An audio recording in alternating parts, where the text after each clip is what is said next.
Welcome to The Power and the Pain, where your past isn't your prison. It's the fuel for your purpose. I'm Greg Pihs, combat veteran, NLP trainer, and your guide to turn trauma into triumph. And I'm Catherine, truth teller, mirror holder, and voice for the breakthrough hiding in your breakdown. This is The Power and the Pain. Let's go.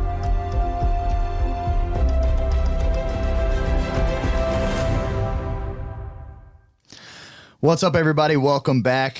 Episode 2. We're going in today to the transformation of trauma and the beginning of transformation. So we share with you a little bit about what trauma looked like for us in the beginning and how we came to the awareness that maybe we had a few things to shift. And today we're going to start diving in.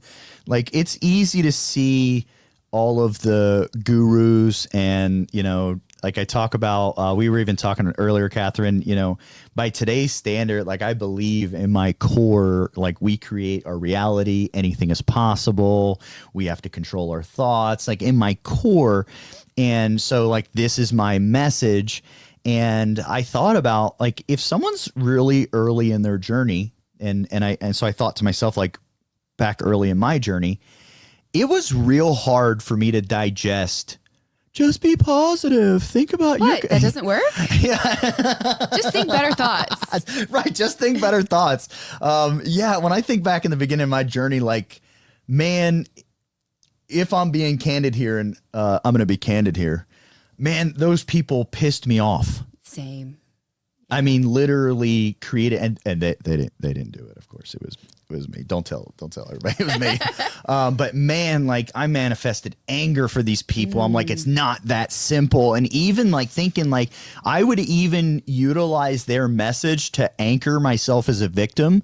In my mind, I would literally say, they don't understand what I've been through. If I had their life, then it might be easy to just believe. I heard this study one time, actually put it in my book, Dr. Sam Richer. I think it was 1952. It was Harvard University, and he takes the lab rats. You may have heard the study before. It's been, I hear it shared a lot, actually. And they take these lab rats and put them into like a glass container and have them tread water. They can't get out on the side, so they have no choice but to tread. And 15 minutes in, sadly, these rats come to the end of their ability to tread, and they allow this to take place. And then they take like more rats from like that same litter, and they do the test again. But when they do the test the second time, like around like the 13-minute marker, 14-minute marker, they pull these rats out, warm them up, let them get energy, food, things of that nature, and then they put them back in. And then, the question is like, well, how long do you think they made it that time? And people are like, maybe 20 hours, 25. They go for like, I think it's just under like an hour or two shy of like 3 days. Wow. 3 days. It's unreal. Like 15 minutes to 3 days. Like it's not even, it's wild. And his study was like, they had reason to believe. Well, this is true. But in the beginning of my journey, I use this as fuel to anchor myself as a victim. I don't have reason to believe. I don't know what that is, and I didn't. Later on in my journey, I realized we have to create the reason to believe. Okay, but day one in the beginning, I wasn't really sure. So today I'm gonna be vulnerable, transparent, and I'm gonna share with you the good, the bad, the ugly in the earliest days. Catherine, would you take us through and imagine you're one of our listeners, and I want you to ask me questions so I can share for their awareness in their journey. To do that. So tell me, what does transformation really mean, and how do you know if you're ready for it? That's good. Okay. I'm going to think about these questions. What does transformation mean? Let's start there. What does transformation mean? Transformation, I'm big on, I always like to say I'm the most pragmatic healer you ever meet. Like I am big on balance and pragmatic and fully just believe. And on a pragmatic lens, we understand neuroplasticity. We are always able to learn new things at a neurological level. So I like to say we're infinite. And then when we look at like what does transformation even mean? I'm going to suggest transformation is altering or changing our neurology. Our neurology being our nervous system, and our nervous system being what holds the programming of who we are up until today. So our nervous system holds the programming of who we are up until today. And then what is transformation? Transformation is altering our neurology. I believe we change by shifting our neurology. You spoke about on the first episode, the nervous system being dysregulated. Mm-hmm. Is that a word? Or deregulated? Dysregulated. Dysregulated? Yeah. All right. Is deregulated a word or no? I mean, I'm sure it is somewhere. We'll make it up somewhere in some way. So with the nervous system being dysregulated, yes, what is transformation? I think it is altering our nervous system and our neurology. And then part two, how do you know if you're ready? Good question. Okay, I have this. I think there is only two things in which are the precursor for change. Okay. And if transformation is change, then we could say these two things are also the precursor for transformation. So how do you know if you're ready for transformation? I think the two precursors are pressure and desire. So I believe that the only time we create transformation, the only times, is when one of these two things has a great enough intensity. I think that's the only time we create transformation. So pressure, something becomes so uncomfortable that we have to change. It's literally no longer, the pressure is unbearable. So sadly, a lot of people hit rock bottom and then create change. The pressure becomes unbearable. So that's one way. And then that's not necessarily how do you know you're ready, but I guess how you know you're ready on that one, life serves you up a cold dish of reality. I mean, it's a little bit, but I'm being dead serious. Yeah. I don't want that for people, but that's how, listen to the story of most people, their origin story. It starts at rock bottom. Yeah. Okay, well, Greg, what if I don't want to go to rock bottom and I'm ready for change now? How do I know I'm ready for change now? The other option was desire. When the desire for something different is greater than the comfort of what already is, you will begin to walk towards what you want. How do I know if I'm ready for transformation? I desire a future state more than I desire to stay where I'm at right now. So when we look at things like desire, we understand the pressure is like the rock bottom. When we look at people with the desire side, it's like someone had a child and then they quit drinking and started going to church or doing the desire to be a parent, a better parent than what they had, was so strong. Like, don't care, I'm putting all this stuff down. Yeah. So I think desire is the way to go. And then Greg, how did you go? Oh, I went the pressure route. I made sure I waited until pressure was unbearable. That's true for me. Yeah. Yeah. So what were those first steps? What did it look like for you when you walked through that? Yeah. So rock bottom is, so when I got out of the military, I was 26 when I got out of the military, and I joined the military from a group home when I was 17. Now, I didn't leave until I was 18, but I joined while I was 17 in a group home, and I ran away roughly when I was like 10, 11 years old, and I was in a detention center pretty much 90% of that time until the group home. So when I get out at 26, I didn't, man, it's crazy. Like I've been to combat, I'm a Marine, like all these things, been in leadership positions. And in its own way, like, I think I got life by the horns. I'm 26. I know everything. And when I got out, it was wild. I mean, it was a massive slap in the face. I had no earthly clue how to take care of myself as a civilian. I mean, I didn't know what a checkbook, taxes, where do you set up utilities? I've never set up utilities in my life. Yeah. Who do you call? Is it in the phone book? What do you do? Yeah. I mean, like, no awareness, but it like hit me as like, cause like I'm 26. I'm like, I'm an adult. I know everything. So when I get out, all of this hits me, and then the realization of, it just kind of unfolds. Oh shit, there's no friends or family. The people I served with have got out and went home to their families across the country. And, I was very alone, and, I was, also transitioning, ending a relationship, a long-term relationship.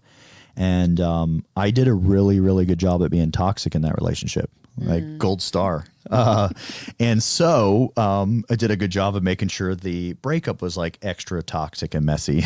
So all of that is the same time as getting out of the military, and the weight, like up until this time in my life, I've definitely lived in a victim mentality. 100%. I really thought that, like, I'm not capable of certain things. People don't understand what I've been through. If they understand, they would also know, like me, that I'm not actually capable, which is not true, but that's what the victim story, what we tell ourselves. And so at this point in time in my life, like, I really think that I'm not capable of a lot of, I mean, I just thought that, like, this is who I am. Like, most of us probably do. Like, this is like that, like, this is inherently me. But the only truth is we are infinite. Yeah. We can recreate over and over. And so it's a matter of, I don't know, like, it's not even months. I mean, it's probably like 2 or 3 months. The utilities, I'm in a studio. I'm out of the military. The utilities are turned off. I have an eviction notice. I have no job. I have no vehicle. Actually, I take that back. I had a vehicle, but I didn't have car insurance and such. And there was no one there to help me. And when you're at that chapter in my life, I'm so good at being a victim. I don't have, at that time, I didn't have my power. Yeah. I didn't know how to help myself. And literally there comes a day when I just feel like a leech on society. I'm like, I don't know how to take care of myself. I'm not capable of this. I'm not capable of that. I need help. There's no one here to help me. And I don't want to go out and just pout to society that I need help. I'd literally, like, I would be taken from society and I'm not giving anything back. And like, I was very congruent that, like, I don't want to do that. But I became congruent with, like, okay, you don't want to do that, but that's who you are. And that's not who I was. Okay. But that's where we're at. That became really heavy for me. I mean, the first time in my entire life, I've been through some heavy things. The first time in my entire life, I remember considering suicide. And before I never even, like, the whole time before in my life, I always thought, like, I'll never kill myself. I'll never kill myself. I'll never kill myself. Like, I don't know, something in childhood, but, like, I was like, I'll never kill myself. I remember, like, thinking, like, I'll never kill myself. Yeah. And this point in time, I start thinking, like, do I kill myself? As, like, a question, like, is that, like, the next logical thing? And I really started processing. I'm alone. I'm in the studio. I start processing this, and I just start thinking, like, what does that look like? What happens? What are the effects of that? And who am I affecting negatively? By the way, I'm still a victim, but I definitely, the people pleaser in me. Okay. And so I mean, I remember thinking that, like, I was like, nobody's gonna.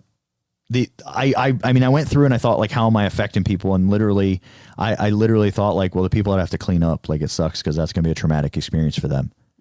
But like outside of that, like, I literally thought, I was like, I mean, I don't even know if my family would find out, but even if they did, like, nothing fucking changes. They're not showing up for a funeral. Like, nothing fucking changes.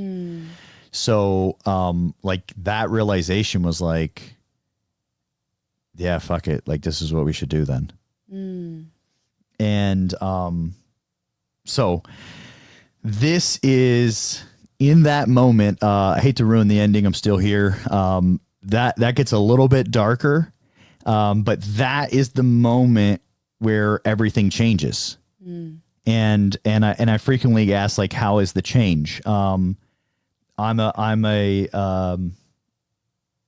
We all have our beliefs, and I steer, I speak through a transparent or a clear religious lens, but I believe in a creator. And I believe in miracles. I believe in divine intervention. I believe in energy.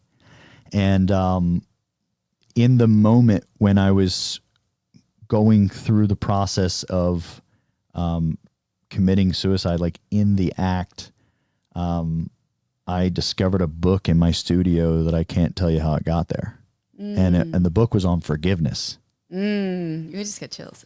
And I thought, remember I shared in the beginning of my journey, I would get mad at these people that are like, just be positive, forgive and forget, all these things. So I thought all these people were bullshit. So as I see this book, it brings up there's another bullshitter. And I just have this, like, internal feeling of, like, what if it's not? Like, I've never gave it a shot, because I've always just, like, I always made sure you weren't gonna fucking dupe me. I just know it's BS. So I never actually, like, checked. I never even, like, peeked behind the curtain. Like, I didn't even want to get caught peeking, so someone would be like, oh, so you believe it? I'm like, no, I'm so sure it's not real, So in that moment, like, something inside of me is like, well, what if? What if you're wrong the whole time? And I decided to read that book as a challenge to God. As, like, if you're trying to tell, because where does those thoughts, where does those messages come from? Like, what if there's something in the book? Where's that coming from? Like, I'm going to suggest from God. And so, and by the way, I was not very happy with God at the time, because he allowed all this to happen to me. So, like, I literally was like, well, if you're trying to tell me it's in this book, like, it was almost like out of spite, like, I'll fucking read the book then and prove it's not in there. All right, fine. Book kind of changed some things. Yeah. Let me pause for a second. That's a lot. What questions do you have from there? Well, I'm curious so you found this book on forgiveness, and you are, and this is, like, in the state where you are seriously contemplating ending your life. Absolutely. And so in that you find this maybe spark of what if there is something different? What if there is something to this after all? And so what did that bring forth to you that gave you the truth that said, maybe I was afraid to admit this before, but I'm willing to look at it now? What did that look like for you? Yes. Good question. So I'd love to tell everyone, like, I read this book and, like, it changed my whole life, but it's just not true. However, this book literally was the catalyst to keep me alive and get me onto my journey. No questions asked. So for everyone out there, listen, if you can find the book that's going to change your whole life, awesome, read it. And look at everything as a pebble. And we're going to keep adding to the pile. And one day it's going to be a mountain. Now, I didn't understand that at the time, but this book was a pebble, and this pebble was big enough to be the catalyst to start the journey. And here's what it looked like. To this day, people ask me, what was the title of the book? Who was the author? And I don't know. This was day one of my journey. I almost ended it all when this book was in my hands. This was day one. I was not conscious of these things. No clue what book this was. I read this book. I don't know who wrote it. I don't know what they were trying to say in the book, but here's the message I got. The message I got at the time. Now, by the way, as I went through actually processing forgiveness, I learned how much more complex it was. But day one, what I extract is forgiveness is a decision that we make. So before this book, and that might seem like, oh, of course, but before this book, I thought like forgiveness was something we found. It was outside of us.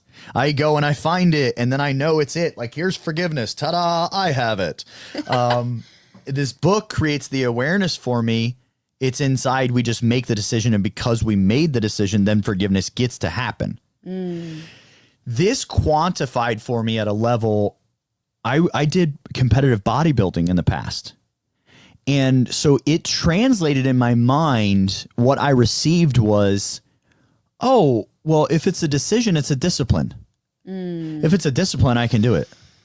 That's easy. That's easy. And I thought like, so I was like, I'll do it. Like, no matter how, like, I'll do it.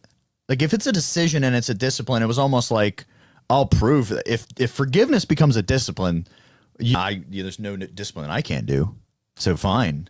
And as I start, it's like, all right, I forgive her, and it's a decision. So I say it out loud. I'm by myself, and this decision doesn't last. I literally mean seconds. Yeah. Like a minute doesn't go by. I'm like, no, there's no way she's getting away with this. There's no way. And so I was like struggling. Like I could actually say the decision and feel it, but for like we're not getting through minutes. But I could say it and have feeling for like seconds, like 30. So I now have an awareness that there's a different feeling that exists just by saying the decision. And then I think to myself, I think about bodybuilding and eating healthy. Yeah. Well, eating healthy is a decision, but just because I made the decision at lunch, I have to make it again at dinner. So this is what I'm mapping across for myself. So I'm like, okay, forgiveness is a decision, but I have to keep making the decision. So I decide to keep making this decision. I just commit internally. I don't have a coach. I don't have a therapist. I don't have a nothing. And I internally commit. I'm like, okay, I will re-up on this decision as many times as I need to, no matter what. This is an internal decision, and it's an experiment. Yeah. I can't actually know where I'm going. I've never been there before, and I don't even have a guide. So it's a literal experiment. And so an experiment in discipline. And so I go out, and every time I think about her, which is only like nonstop every day, because every time I think about any of my limitations in my life, they're because of her. So then I notice my limitations. I think of her. So I keep re-upping on this decision to forgive, but there's no actual internal work, but there's just this decision. And as I keep re-upping, like I know that right after the decision, I feel good. So I'm like, well, if I can just keep remaking this decision. And it literally goes like that. When I read this book and I start making this decision, I literally remember thinking to myself, like when I say it didn't change my world, I remember thinking to myself, like, I'll do this experiment, and if it doesn't work, I'll just kill myself tomorrow. So in the beginning, like day one, it was one day at a time. Yeah. It was like, I'll hold off on this and let's just see. And we get a day done. It's like, well, maybe something's there. You know, if I need to kill myself, I'll do it tomorrow. Like, this is the way it starts. These are like the very first days. Okay. Were you sharing this with anyone around you? You're kind of sounding like it was like lone wolf. Complete and at total this hermit point. crab. Complete and total hermit crab. I did not trust anyone. I thought it's all snake oil sales. They're all fluffing. They're all trying to get one over on you. So like complete and total hermit crab. And that hermit crab goes on for like the next like 6 or 7 years. Wow. Yeah. I tell you what, let's pause this right now. I want to dive back in for the listeners to hear, like, what does those hermit crab years look like, and when do we really start getting into momentum, and even sharing some more of the challenges on those first years. I want to get a little bit deeper, so let's take this into a part two. so we can dive into some of those deeper things. For all the listeners, make sure you like and subscribe to the podcast so you can stay posted for our next episode. We're going to do part 2 and dive in a little bit deeper on this. We look forward to seeing you guys next week. If this hit you deep, trust that. Your pain has power, and your story isn't over. Follow, share, and send this to someone who you think might benefit. I'm Greg. And I'm Catherine. And this was The Power in the Pain. Keep stepping into your power.